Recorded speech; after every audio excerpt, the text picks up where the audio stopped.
Title: Black Rose. In the cold streets of Italy, a small Chinese family runs a peaceful restaurant hidden between old buildings and crowded markets. Customers know the owner as Thankrit, a calm man who cooks noodles, smiles politely, and carries his 6-month-old baby after work. But years ago, he was one of the most feared mafia leaders in Asia. A ghost, a dragon. A man who disappeared overnight after falling in love with a woman who wanted a normal life. Now he lives quietly with his wife and 3 children. Aaron, the eldest son, angry and rebellious. He thinks his father is weak and a failure. Luna, intelligent and observant. She notices her father hide secrets. The baby, innocent, loved deeply by the whole family. Every night, Thankrit locks the restaurant himself, checks the street mirrors, and sleeps lightly. Because he knows one truth: men like him never truly escape the underworld. One rainy evening, a black car stops outside the restaurant. 3 men enter. One of them sees Thankrit's old dragon tattoo near his wrist. Silence. Then the man whispers, "Boss, we finally found you."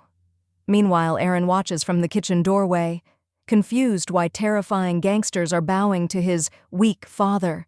And for the first time in years, Thankrit's old eyes return. Cold, dangerous, deadly.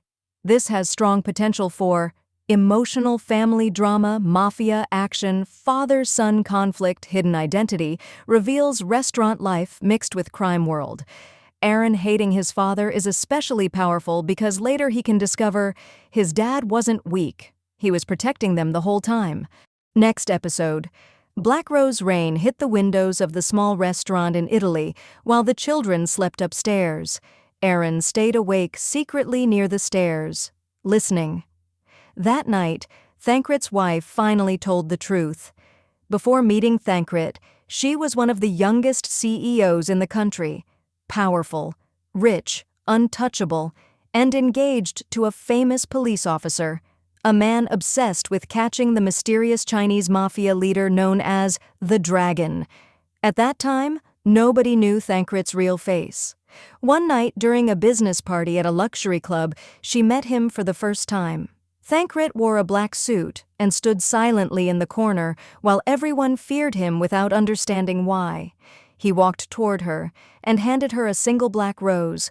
No flirting, no smile, only one sentence. "You look lonely in a room full of people." For the first time in years, she felt understood. Later that night, he personally drove her home in a long black car through the rain-covered streets. But outside her mansion, her fiancé and police team suddenly surrounded the vehicle. Guns ready, her fiancé opened the door angrily and shouted, "Do you know who this man is?" Thankrit simply looked at him calmly. No fear, no reaction.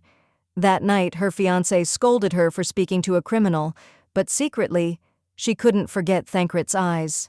The next morning, black helicopters landed near her company headquarters. Employees panicked. Then Thankrit himself walked into her office surrounded by silent bodyguards. He dismissed everyone, took her hand, and brought her to his private island hidden far from the city. There were no guards nearby, no mafia, no weapons, only ocean waves and silence. Thankrit looked at her and said quietly, "With me, your life will be dangerous, but nobody will ever control you again." Then he asked her to marry him. For the first time in her life, she felt safe, and she said yes. Meanwhile, in the present day, Aaron stands frozen upstairs after hearing everything, realizing his ordinary restaurant owner father was once powerful enough to terrify both criminals and police. Next episode, Escape from the Island. The wedding lasted only one night. No grand ceremony, no guests, only ocean waves, candle lights, and 2 people promising each other a new life away from blood and violence. For a short moment, Thankrit believed he could truly leave the underworld behind. But far away, her former fiancé had already discovered the island's location, and he was furious, not because he lost her, because she chose the man he hunted for years.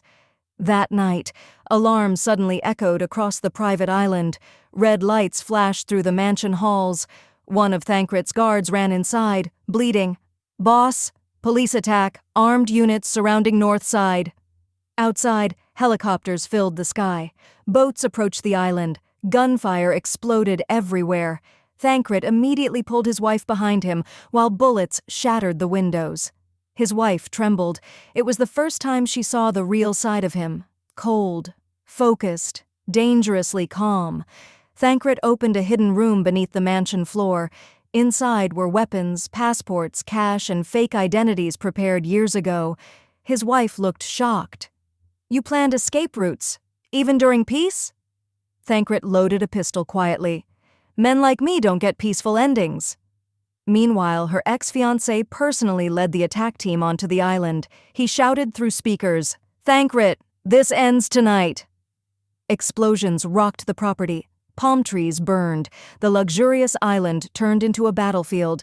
Thancred protected his wife while moving through underground tunnels beneath the yard. At one point, enemy soldiers cornered them near the docks. His wife closed her eyes in fear, but suddenly Thancred stepped forward alone. Within seconds, silence. The soldiers collapsed one by one.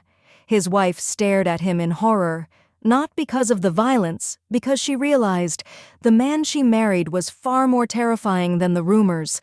Finally, they escaped using a small fishing boat during the stormy night. As the burning island disappeared behind them, his wife quietly asked, "Where can we go now?" Thancred looked toward the dark horizon. "Italy. There. We disappear." And years later, that same feared mafia boss would stand inside a small family restaurant, cooking noodles for customers while his children argued upstairs.